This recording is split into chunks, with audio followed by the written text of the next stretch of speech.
Балалар, бүгін бізге қонаққа Бижанның әкесі келді. Қане бәріміз амандасайықшы. Уағалейкумассалам. Ал енді балалар, мен сендерге бір жұмбақ жасайын. Ал сендер мұқият тыңдаңдар, иә? Ата-бабам ойнаған, мұра етіп қалдырған алшы, тайкы, бүкпенші, жабдықтар аталған. Тамаша, жарайсыңдар. Ал енді балалар, біз асықты қайдан аламыз? Сыныпты. Дұрыс айтасыңдар. Қойдың жібегінен аламыз, иә? Біздің ата-бабаларымыз мал шаруашылығымен айналысқандықтан қойдың жібегінен асықты алып, тазалап, кептіріп, балаларына ойынға берген екен, немерелеріне, балаларына берген екен.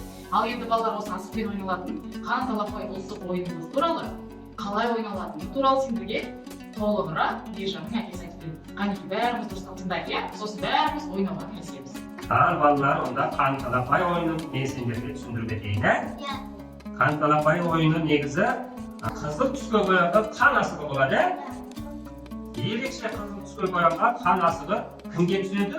Сол ойынды бастайды. Сосын мен сендерге асықтың түрін айтып берейін, ә?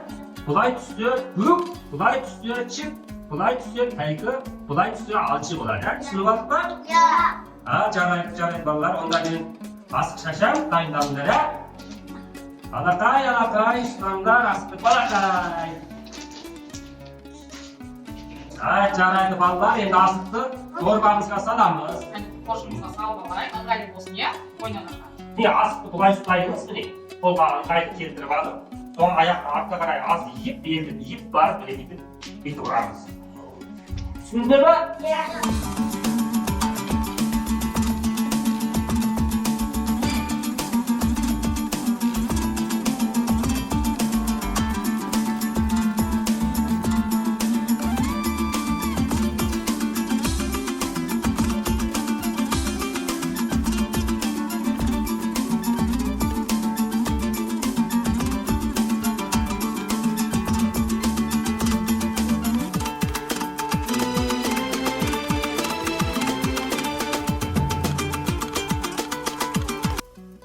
Балалар, сендерге ойын ұнады ма?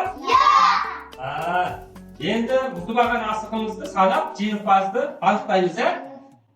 Қойды, санаңдар. Алдыларында санаңдар, сен қаншасы қалды? Сендер. Жеңімпазы Мейіржан екен. Не жасықтап қойайық. Үлкен рахмет. Бізге ұлттық ойынымызды дәріптеп, балаларымызға үйретіп бердіңіз бүгін. Көп рахмет айтамыз, иә бала? Ойын ұнады ғой бізге, иә?